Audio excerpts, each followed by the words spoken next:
Ladies and gentlemen, welcome back to the analysis of YOLENO TV. I hope you're well from wherever you're watching this channel. At this particular moment, ladies and gentlemen, let us agree that the MOU between UDA and ODM is over. And the spokesman of the party is usually the Secretary General. So Sifuna. Mahali tumefika Kenya hii, we want action, we don't want words. Na nataka niseme, for me, ukiniuliza kama Sifuna, ule mkataba tuliandika na UDA is of no use as I speak today. I can comfortably say that because earlier on, Raila Amolo Odinga told us that Sifuna speaks for the party. I mean Sifuna speaks for ODM. Now, if Sifuna speaks for ODM and Sifuna surfaced with a bold statement about their current engagement with UDA, saying that that relationship is normal. Now, Sifuna was submitting this reaction because of what has happened to Albert Ojwang, and you know the drama surrounding the death of Albert Ojwang. Now, when the MOU was being signed, before it was signed, there was an agreement that this issue of forceful disappearances and forced disappearances, this kind of murders would cease to exist. But these things have been, going on and on and on. So there was a condition that this MOU will only stand if those extrajudicial killings, disappearances become a thing of the past. But because of this issue of Albert Ojwang, something that has affected the Nyanza region, Sifuna has come out boldly to say that the relationship between them and UDA is normal. Now, this was also confirmed by the deputy party leader of ODM, and I'm talking about Osotsi.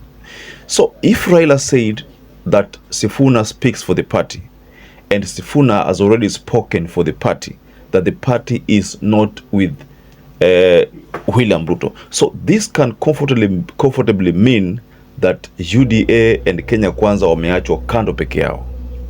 So I'd like us to explore this story based on a statement from Sifuna. But before you do that, kindly like this video, subscribe to this channel if you had not subscribed before, and to our existing subscribers, thank you so much for your support. Now, Edwin Sifuna, being the Secretary General of ODM, had this to say. Mahali tumefika Kenya hii, we want action, we don't want words. Na nataka niseme, for me, ukiniuliza kama Sifuna, ule mkataba tuliandika na UDA is of no use as I speak today. Haina kazi hiyo mkataba. Kwa sababu inawezekanaje tunaandikishana tuseme hamtaua vijana. Kijana anachukuliwa kutoka kwao, anapelekwa mpaka Nairobi, anauawa kwa sel. Juzi tumeona wengine wawili wamechukuliwa Elgeyo Marakwet. Wamepigwa, wamekatwa mikono, wamerushwa kule Nakuru. Mwingine amekufa kwenye police station ya Katitu hapa juzi. Na ndio maana nasema hiyo mkataba haina maana. Mahali imefika, it doesn't matter what else RUTO does. It doesn't matter what else he does. That agreement is dead. It is dead. The only way you can breathe life into that agreement ni urudishe uhai wa Albert na vijana wengine ambao wameuawa hapo mbele. Hatutashinda kila siku kuongea. Jambo la mwisho. If you ask me, I'll tell you that Sifuna is right, because he is a spokesperson. And since Raila told us that Sifuna is a spokesperson and he speaks for the party, I can as well say or confirm that Sifuna speaks for Raila Amolo. The party itself must have a firm stand on a particular issue. And that's why people can talk and talk this way and this way. Ultimately, there's an official position that will be articulated by the party. And the spokesman of the party is usually the Secretary General. So Sifuna, when Mr. Sifuna speaks, he's speaking on behalf of the party.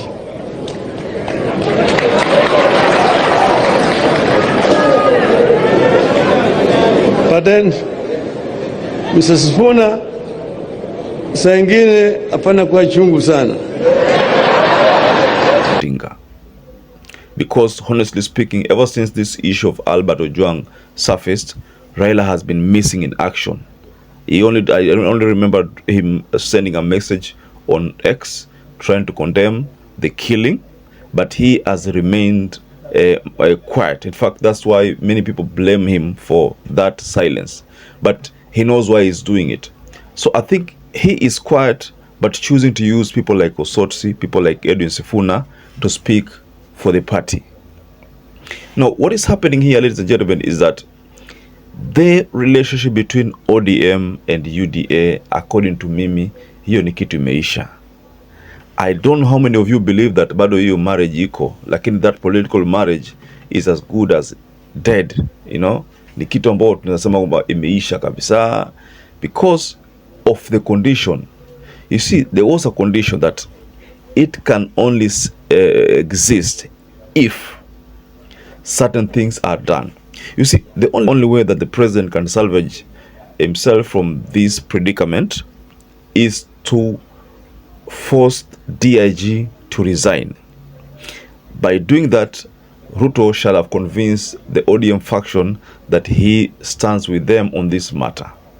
But because the president has not reacted on that part, only gave out an assurance to the family of Albert Ojwang that they are going to dig deep into this story and make sure that the culprits are put behind bars.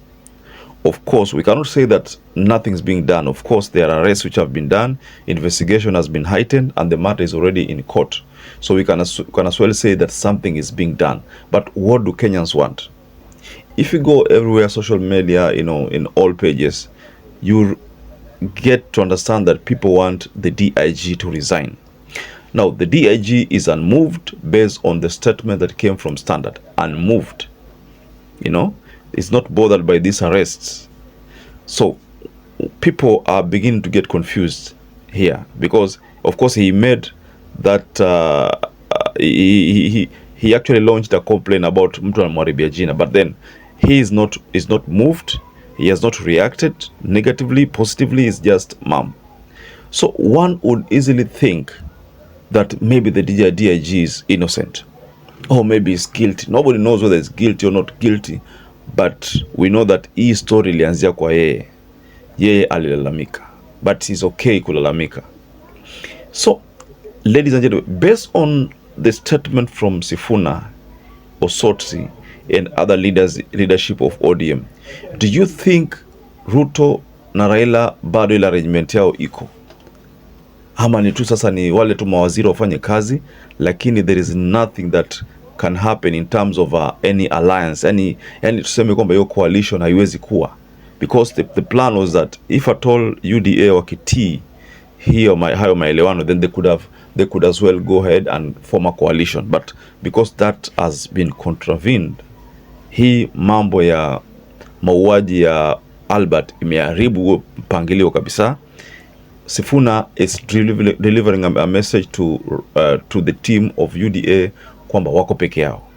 You know the risk of UDA kuwa peke yao, you know, that can cause huge problems to even the finance bill and the budget making process, you know. So just go below in the comment section and tell us what you think about this latest development regarding Sifuna's statement. Perhaps if you're watching this video and you've not subscribed, take 1 second and subscribe, like this video. Till you catch up again, stay safe and stay blessed.